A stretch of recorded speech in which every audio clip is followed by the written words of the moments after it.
Welcome to rejoice TV. నేను వర్ష. నేను ASHA. Bulletin లో ముందుగా హెడ్లైన్స్. శ్రీకాకుళం జిల్లా భగీరథపురం గ్రామంలో సేవకునిపై కొబ్బరి మంటలతో దాడి. గంటకు పైగా నిర్బంధించిన స్థానికులు. పోలీసుల రంగ ప్రవేశంతో ప్రాణాలతో బయటపడ్డ పాస్టర్ నాథన్. వైఎస్ఆర్ కడప జిల్లా జమ్మలమడుగు ప్రాంతంలో మంచి సమరయుడిగా పేరు తెచ్చుకున్న ఇవాంజలిస్ట్ మత్తయ్య. ప్రభుత్వాలు మారుతున్నా సంవత్సరాలు గడుస్తున్నా విజయవాడలో తీరని క్రైస్తవుల సమాధుల సమస్య. బరియల్ గ్రౌండ్ విషయంలో ఇబ్బందులు పడుతున్న సింగ్ నగర్, పాయకాపురం, ప్రకాష్ నగర్ క్రైస్తవులు. సీఎం జేఏసీ ఆధ్వర్యంలో విశాఖ పోలీసులతో క్రైస్తవ నాయకులు మరియు దైవ సేవకుల భేటీ. క్రైస్తవులపై జరుగుతున్న దాడులను, అన్యాయాలపై కీలక చర్చ. పశ్చిమ గోదావరి జిల్లా ధమ్మెను గ్రామంలో దారుణం. 11 ఏళ్లుగా నిర్వహించబడుతున్న చర్చిని నిలిపివేయాలంటూ దౌర్జన్యం. ఒత్తిడిని భరించలేక ప్రాణాలు కోల్పోయిన స్థానిక దైవ సేవకుని తండ్రి. విజయవాడలో ఒక ప్రభంజనంగా మైమర్చిపోని సంగీతమయ సాయంత్రం ఉర్రూతులోగించిన ప్రముఖ గాయకుడు జాన్ జబరాజ్. 25,000కు పైగా హాజరైన క్రైస్తవ సంగీత ప్రియులు. విశాఖ జిల్లా క్రైస్తవులకు అండగా మేమున్నామంటూ సిటీ లీడర్షిప్ ఎలక్ట్ మీట్. ఇక వార్తల్లోకి వెళ్తే, శ్రీకాకుళం జిల్లా భగీరథపురంలో సువార్త ప్రకటించుండగా నాథన్ అనే ఒక పాస్టర్పై స్థానికులు దౌర్జన్యంగా కొబ్బరి మట్టలతో దాడి చేశారు. అంతేకాకుండా గంటకు పైగా నిర్బంధించి దుర్భాషలాడుతూ చిత్రహింసలకు గురిచేశారంటూ పాస్టర్ నాథన్ వాపోయారు. చివరికి పోలీసులు రంగ ప్రవేశం వలన ప్రాణాలతో బయటపడ్డానంటూ మీడియాకు తెలిపారు.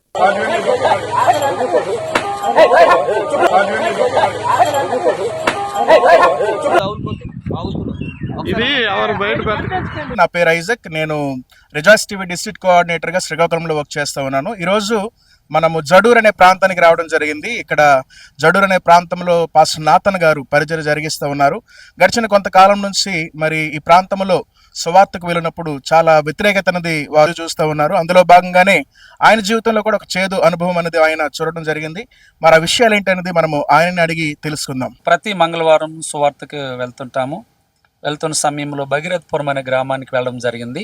వెళ్ళిన వెంటనే వాళ్ళు దుర్భాషలాడుతూ మా మీద దాడి చేయడం. మీరు ఇంకా అక్కడికి వెళ్ళి చెప్పలేదు, ఇంకా పూర్తిగా గాస్పెల్ అనేది ప్రకటించలేదు? అలాగే వెళ్ళి దిగాము, అలాగే స్టార్ట్ అయ్యాము. వెంటనే వారు దాడి చేయడం జరిగింది, దుర్భాషలాడడం జరిగింది. తరువాత వారి ఇష్టం వచ్చినట్లుగా మాట్లాడుతూ మమ్మల్ని 1 గంటన్నర సేపు ఆ గ్రామం బంధించడం జరిగింది. పోలీసు వారు వచ్చి మమ్మల్ని బయట తీసుకుని మిమ్మల్ని కొట్టారని కూడా మేము విన్నాము. అది మీకు దేంతో కొట్టడం జరిగింది? అలా ఏం జరిగింది? కొబ్బరి మంటలతో కొట్టడం జరిగిందండి. మిమ్మల్ని కొట్టారా? నన్నే కొట్టారు. ఓకే. ఒక సేవకునికి ఉండాల్సిన మనస్సును మనం ఇక్కడ చూస్తా ఉన్నాం. ఆయన కూడా చాలా స్పష్టంగా మరి కొట్టిన వ్యక్తులను బట్టి వ్యతిరేకత కాదు కానీ వారు కూడా రక్షణలోకి రావాలి, దేవుని తెలుసుకోవాలనే భారం కలిగి ఆయన మాట్లాడడం మనం చూస్తా ఉన్నాం. వైఎస్ఆర్ కడప జిల్లా జమ్మలమడుగు ప్రాంతంలో ఇవాంజలిస్ట్ గా పనిచేస్తున్న వై మత్తయ్యకు మంచి సమరయునిగా అరుదైన గౌరవం దక్కింది. వీరు చేస్తున్న సేవా కార్యక్రమాల ద్వారా ఎంతో మంచి పేరును సంపాదించారు. ఈ సందర్భంగా మత్తయ్య మాట్లాడుతూ యేసుక్రీస్తుని ఆదర్శనంగా తీసుకుని క్రీస్తు బోధనలను, ప్రేమలను క్రియలో చూపాలని, ఇతరులకు సేవ చేయడం వల్లనే నాకు ఈ పేరు వచ్చిందని ఆనందం వ్యక్తపరిచారు. నా పేరు సురేంద్ర జాన్.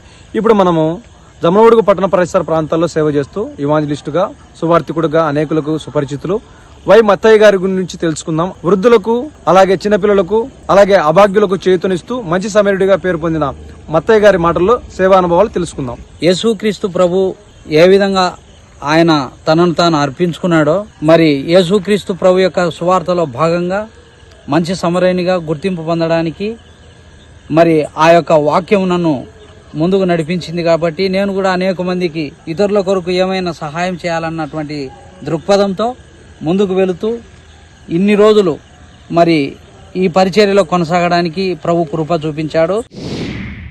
న్యాయం, స్వేచ్ఛ మరియు సమానత్వమే వినాదంగా విశాఖపట్నంలో సీఎం జేఏసీ ఆధ్వర్యంలో ఫిబ్రవరి 11న పోలీస్ వారితో క్రైస్తవ నాయకులు మరియు దైవ సేవకుల భేటీ జరిగింది. ఈ సమావేశంలో నేడు క్రైస్తవులపై, క్రైస్తవ సంఘాలపై జరుగుతున్న దాడులు, అన్యాయాలు వంటి పలు కీలకమైన అంశాలపై చర్చించారు. చట్టమందు ఎవరైనా సమానమేనని, భావ ప్రకటన స్వేచ్ఛ మరియు మత హక్కును రాజ్యాంగం మనకు సంపాదించిందని, ఎవరైనా చట్టాన్ని ఉల్లంఘించి క్రైస్తవులపై అన్యాయానికి ఒడిగడితే ఊరుకునేది లేదని, మనకు సమాచారం అందిస్తే తక్షణమే స్పందించి చట్టరీత్యా తగు చర్యలు చేపడతామని పోలీస్ సిబ్బంది హామీ ఇచ్చారు. రాజ్యాంగం ప్రకారంగా కూడా ఎవరికి నచ్చిన మతాన్ని వాళ్ళు స్వీకరించవచ్చు, ఎవరికి నచ్చిన దేవుని వాళ్ళు ప్రే చేసుకోవచ్చు, ఎక్కడైనా నివాసం ఏర్పాటు చేసుకోవచ్చు. వాళ్ళు ఏ విధమైన జీవనమైనా వాళ్ళకి సంబంధించిన వ్యాపార వ్యవహారాలు ఎవరైనా స్వీకరించవచ్చు. కానీ ఒకరినొకరు క్రిటిసైజ్ చేసుకోవడం కానీ, దాడులు చేసుకోవడం కానీ, కించపరుచుకోవడం కానీ అటువంటి ఎక్కడ కూడా చేయకూడదు. చేసినట్లు మా దృష్టికి వచ్చినట్లయితే ఎవరి మీదైనా కూడా సివియర్గా లీగల్ యాక్షన్ మాత్రం తీసుకుంటామండి. అంతేకాదు మా కమిషనర్ ఆఫ్ పోలీస్ గారు ఉన్నారు, వారి నెంబర్ కూడా ఇప్పుడు అందరికీ కూడా ఇచ్చున్నాం. వారు కూడా 24/7 ఎప్పుడు కూడా వారి నెంబర్ అందుబాటులో ఉంటుంది. మీకు ఎక్కడ ఏ అన్యాయం జరిగినా వారికైనా చేయొచ్చు. నా నెంబర్ కూడా ఇచ్చున్నాను, మాకైనా ఫోన్ చేయొచ్చు. అలాగే 112 కాల్ కూడా అందరికీ అందుబాటులో ఉంది. ఇమీడియట్గా విత్ ఇన్ నో టైం మినిట్స్లో పోలీసు వచ్చి మీకు జస్టిస్ చేయడానికి చూస్తుంటారు. ఇక్కడే విశాఖపట్నం జిల్లాలోను సిటీ కమిషనర్ గారు, మన విశాఖ పోలీస్ సిటీ కమిషనర్ ఉన్నారు, వారి నెంబర్ కూడా చెప్పాను, మా నెంబర్ చెప్పాను. అలాగే 112 టోల్ ఫ్రీ నెంబర్ అండి, ఈ నెంబర్ కూడా ఎనీ టైం మీరు ఫోన్ చేయొచ్చు. ఈ సందర్భంగా CM JAC chairman doctor Anil Paul మాట్లాడుతూ క్రైస్తవులకు భద్రత కావాలంటే ముందుగా మనలో ఐక్యత రావాలని పేర్కొన్నారు.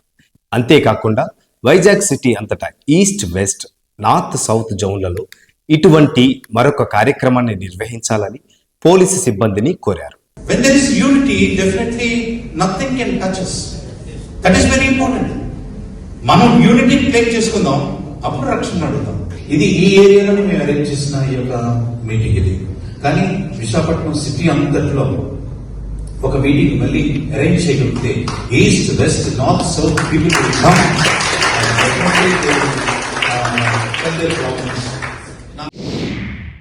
జనప్రబంజనంగా మారిన విజయవాడ ఫిబ్రవరి 9న బసవపునే స్టేడియంలో the love in action LAF ఆధ్వర్యంలో మైమర్చిపోండి ఒక సంగీతమయ సాయంత్రం కనివిని ఎరుగని రీతిలో జరిగింది. సంగీతం ఏరులై పారింది, సంతోషం అంబరాన్ని అంటింది.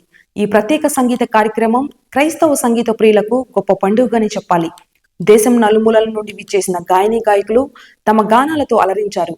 ఇదిలా ఉండగా అంతర్జాతీయ సువార్త గాయకుడు జాన్ జబరాజ్ గాలాపన ఆహుతులను కట్టిపడేసింది. ప్రజలు దైవ సన్నిధిలో ఆనందంతో నాట్యాలు చేశారు.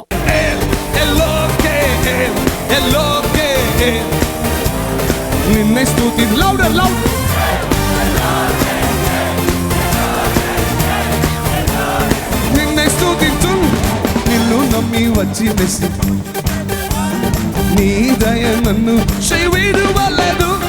నిన్ను నమ్మి వచ్చి మెస్సి నీ దయ నన్ను lift your hands and sing this. కాలి చేతితో నే వచ్చి తిని రెండు పరివారాల నిశ్చితివే. కాలి చేతితో రెండు పరివారాల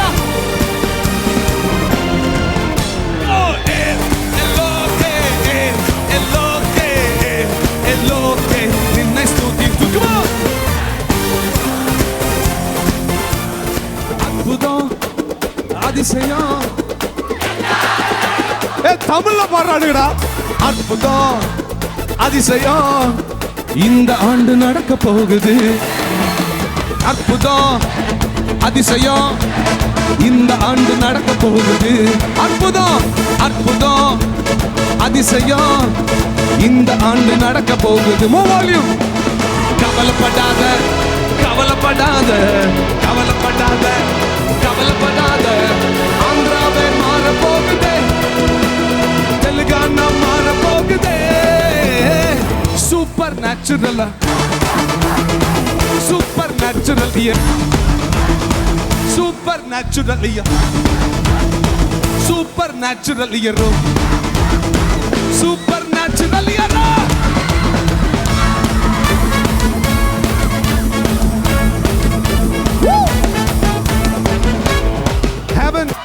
Heaven is absolutely happy. ఆ పరలోకము చాలా సంతోషంగా ఉన్నది.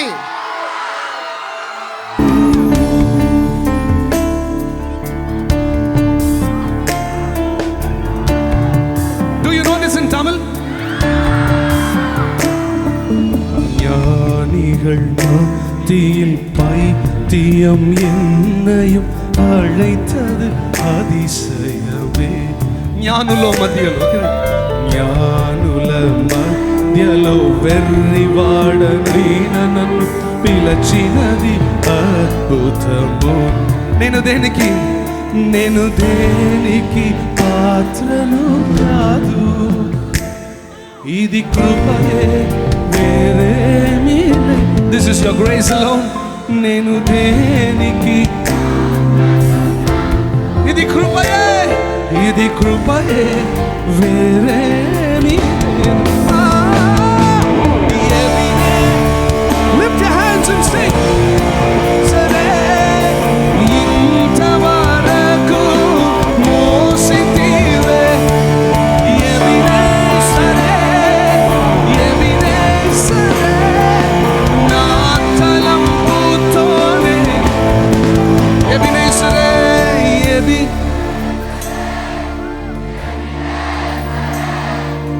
ఇంతవరకు, ఎమినే సరే, ఎమి నా తలంపుతోని, నా తలం నున్నావే, స్తోత్రం. హృదయములో మోసితివే, హృదయములో. He loves you. Jesus loves you. స్తోత్రం. పిండము వలె, ఓ పిండము వలె మోసితివే. సుప్రసిద్ధ గాయని గాయకులు ఎంఎం శ్రీలేఖ, పెర్సిస్ జాన్, షకీనా, నిసిజాన్, నైసిల్, సురేష్ తదితరులు పాల్గొన్నారు. మైమర్చిపోండి నిర్వాహకులు బ్రదర్ శ్యామ్ బండి మాట్లాడుతూ క్రైస్తవ పాటలలోని ప్రత్యేకతకి విభిన్నమైన సంగీతాన్ని జోడించి ప్రజలు దేవుని ఆరాధించేందుకు వీలుగా ఈ కార్యక్రమాన్ని ఏర్పాటు చేశామని, ఇది విజయవాడ పట్టణానికి దీవెనకరమని అన్నారు. మనము దేవుణ్ణి ఆరాధించడానికి మనం వచ్చిన వారుగా ఉన్నాం. అదే సమయంలో ఎందుకు దేవుణ్ణి ఆరాధించాలో కూడా మనం తెలుసుకోవాలి. ఎందుకు దేవుణ్ణి ఆరాధించాలి? వై ఆరాధించడానికి ఆయనకున్నటువంటి క్యారెక్టర్స్ ఏంటి? బ్రదర్ బండి ఐజాక్ వాక్య సందేశం అందించారు. 25,000కు పైగా విచ్చేసిన జనసందోహంతో బసవ పొన్నయ్య స్టేడియం క్రైస్తవ సంగీత ప్రియులతో కలకలలాడింది. దేవుని కొంచెం విశ్వాసం ఉంచితే, కొంచెము దేవునికి అవకాశం ఇస్తే, if you can open your heart, if you desired in your heart of hearts, ఈ రాత్రి ప్రభుకి నాకు రావాలి, ఆయనకు నా హృదయంలో స్పేస్ ఇస్తాను, ఆయనకు చోటిస్తాను, నా హృదయం ఆయనకి నిలముగా ఉండాలట, నా హృదయంలో అనేకమైన అక్రమాలు పెట్టుకున్నాను, ఆలుతో నింపుకున్నాను, ఆలు కొట్టివేస్తాను. ఈ లోకమంతా కూడా ఈ దినమన దేంతో నిండిపోయినదంటే అక్రమంతో నిండిపోయినది. ఎలాంటి వసతులు లేవు, కూర్చోడానికి లేదు, కనీసం మెయిన్ గేట్ లేదు, సెక్యూరిటీ అసలే లేదు. రాష్ట్ర వ్యాప్తంగా కొన్ని ప్రాంతాలలో సమాధులకు స్థలాలే లేవు. ఇది విజయవాడలోని సింగనగర్, పాయకాపురం, ప్రకాష్ నగర్లోని క్రిస్టియన్ బరియల్ గ్రౌండ్ పరిస్థితి. ఈ పరిస్థితి విజయవాడలోనే కాదు, ఇతర రాష్ట్రమంతటా తలెత్తుతున్న ఒక ప్రధాన సమస్య. ప్రభుత్వాలు మారుతున్నా, సంవత్సరాలు గడుస్తున్నా క్రైస్తవ సమాధుల సమస్య ఒక తీరని సమస్యగానే మిగిలిపోయింది. బరియల్ గ్రౌండ్ అనేది క్రైస్తవుల కనీస అవసరత. దీని పట్ల అధికారులు తక్షణమే స్పందించి చర్యలు చేపట్టి తగు వసతులు ఏర్పాటు చేయాలని స్థానిక క్రైస్తవులు డిమాండ్ చేస్తున్నారు.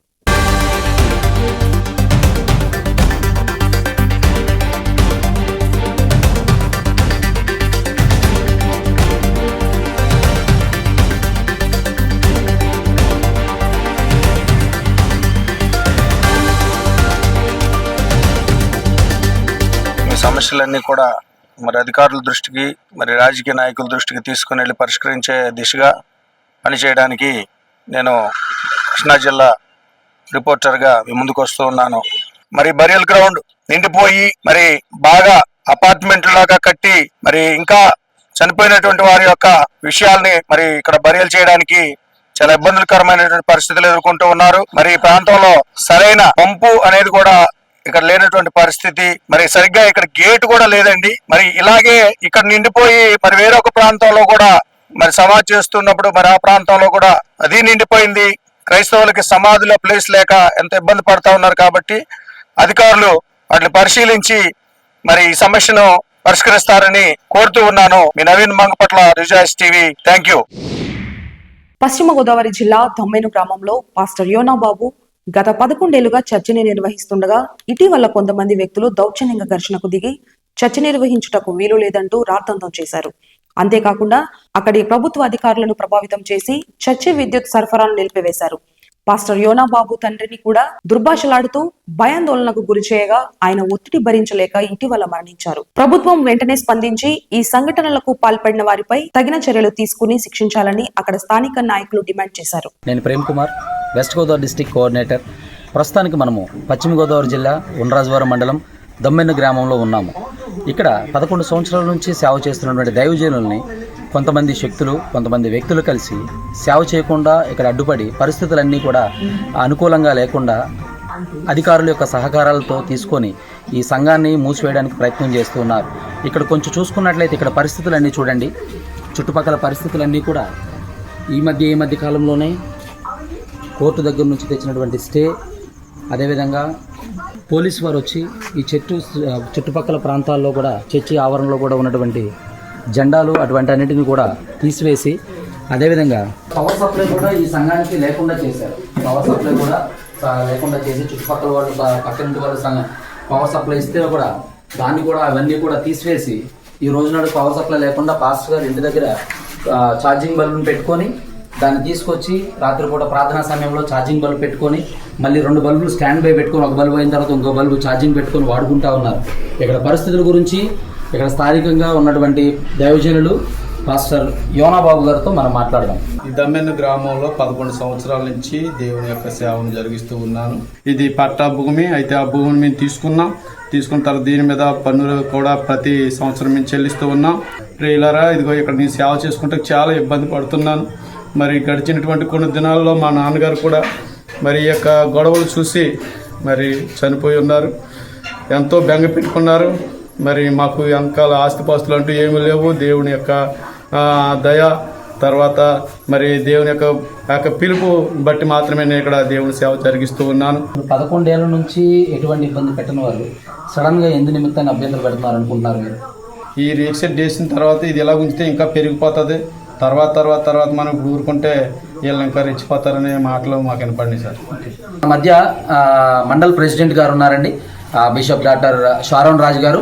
ఆయన ఈ యొక్క పరిస్థితుల గురించి ఆయనకి అన్నీ తెలుసు కాబట్టి ఎలాగ ఈ రానున్న రోజుల్లో ఈ పరిస్థితుల గురించి పోరాడాలి లేదనుకుంటే జరిగినటువంటి విషయాల్ని క్లుప్తంగా మనతో చెప్తారు. మన యొక్క ఆర్టికల్ ప్రకారంగా 25, 26, 27 ఆర్టికల్ ప్రకారంగా మన యొక్క సెక్యులర్ దేశంలో ఎవరి మతాన్ని ఎవరి దేవుడిని వాళ్ళు అవలంబించుకోవచ్చు, పూజించుకోవచ్చు.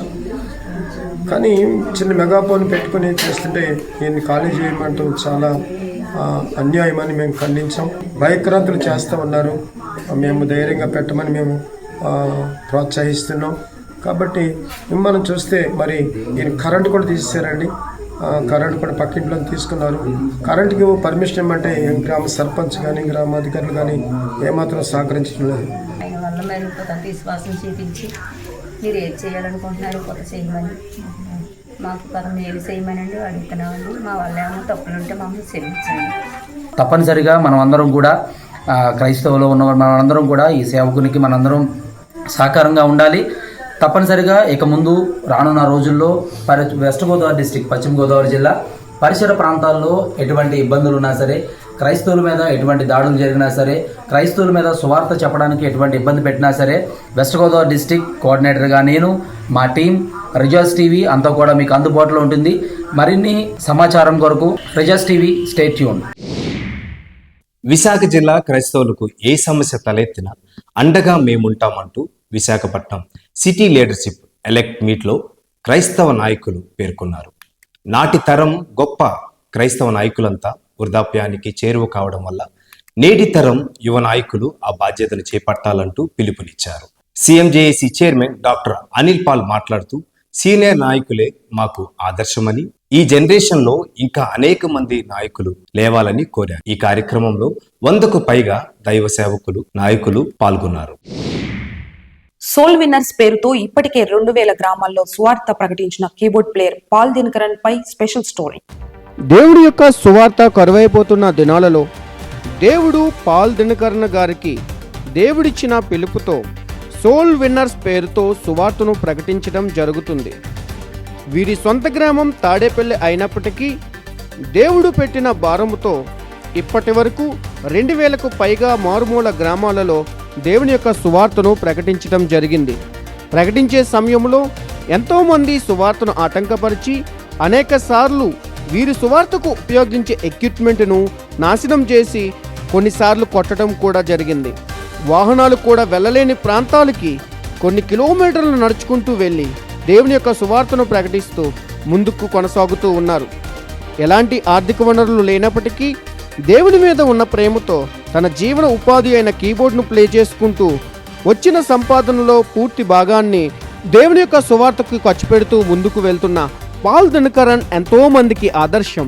ఇలాంటి వారిని వెలికితీసి వారి యొక్క సువార్త భారాన్ని అందజేయడం కోసం రిజాయిస్ టీవీ ఎప్పుడూ ప్రయత్నం చేస్తూనే ఉంటుంది. రిపోర్టర్ జీవన్ కుమార్, విజయనగరం జిల్లా కోఆర్డినేటర్. పుట్టుకతో ఉన్న అంధత్వం అడ్డు రాలేదు. పరిచర్యలో ఇతడే అందరికీ ఆదర్శమయ్యాడు. కళ్ళు లేకున్నా, ధనవంతుడు కాకున్నా సువార్త సేవ పరిచర్యలో తగ్గేది లేదంటున్న పాస్టర్ కృపావరం. పుట్టుకతోనే అంధుడైన పాస్టర్ కృపావరం గారు అనేక మందికి ఇన్స్పిరేషన్, నిజమైన సేవకుడు. ఈ రోజు నేను గురించి మనం తెలుసుకుందాం. ప్రభు కొన్ని చోట్ల సాక్షిగా ఎవరైనా పిలిస్తే వెళ్ళి ఇంచుమించులు ఇలాగ బొంబాయి, ఒరిస్సా ఆ ప్రాంతాల్లో కూడా కొన్ని చోట్ల నా సాక్ష్యాన్ని మరాఠీలోకి, హిందీలోకి అనువదించారు. సంఘం నడిపిస్తూ ఉన్నానండి. నేను అంధుడిగా ఉండి కూడా ప్రభువుని గురించి ఆయన రాయబారిగా, ఆయన ప్రతినిధిగా సాక్ష్యం ఇవ్వాలనేటువంటి ఆలోచన కలిగి ఉన్నాను. అద్భుతమైన మీ సాక్ష్యం. మరి దేవుడు మీ పరిచర్యని, మీ కుటుంబాన్ని దీవించాలని రిజాయిస్ టీవీ నుంచి మీకు తెలియజేస్తున్నాం. అలాగే ఇది మొట్టమొదటిసారి మరి మీరు చేస్తున్న పరిచర్యని అనేక మందిలోకి తీసుకురావడానికి రిజాయిస్ టీవీ నుంచి మేము మరి మీ ఎదటకు వచ్చాం. ఇంకా ఇలాంటి అద్భుతమైన సాక్ష్యాలు మీరు ఎన్నో చూస్తారు. మరి రిజాయిస్ టీవీని ఫాలో అవ్వండి, సబ్స్క్రైబ్ చేయండి. ప్రపంచవ్యాప్తంగా ఉన్న క్రైస్తవ సమాచారాన్ని మీకు అందించే దిశగా రిజాయిస్ టీవీ మీ ముందుకు వచ్చింది. మీ పరిసర ప్రాంతాల్లో మీకు ఎదురవుతున్న సమస్యలు, వార్తా విశేషాలు మాతో పంచుకోండి. నెక్స్ట్ బులెటిన్లో మళ్ళీ కలుద్దాం. నమస్కారం.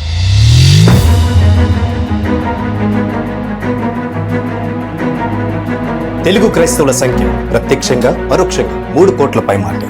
లక్షలలో క్రైస్తవ దేవాలయాలు, దైవ సేవకులు, సేవ ప్రయాణంలో పడిన ఇబ్బందులు, సాధించిన విజయాలు, రోజు రోజుకి క్రైస్తవ సమాజంలో ఎదురవుతున్న సరికొత్త సమస్యలు, సామాన్య క్రైస్తవుని పక్షం నిలబడేది ఎవరు, గొంతు వినిపించేది ఎవరు, ప్రపంచవ్యాప్తంగా క్రైస్తవ సమాజాన్ని ఏకం చేస్తూ వార్తా విశేషాలతో మీ ముందుకు వస్తుంది మన రిజాయిస్ టీవీ.